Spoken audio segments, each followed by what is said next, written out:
Jadi Johor Parlimen kita sedang membangunkan satu pelan pengurusan yang menyeluruh lah dari segi biologi, ekologi, dari segi geologi dia. So apakah kalau kita nak memelihara dan mengurus kita punya sumber-sumber ini, apakah kaedah yang sesuai dari segi governance, dari segi pembangunan dan pendidikan. Jadi pelan pengurusan tu sedang dibangunkan dan dijangka tahun depan lah kita akan dapat siapkan.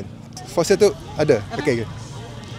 Okey, fosil tu ada. Fosil tu memang sebelum ini memang dalam simpanan di UM. Jadi hari ini bawa fosil yang sebenar dia di sini untuk dipamerkan kepada publik untuk kita melihat fosil gigi Stegodon tu lah.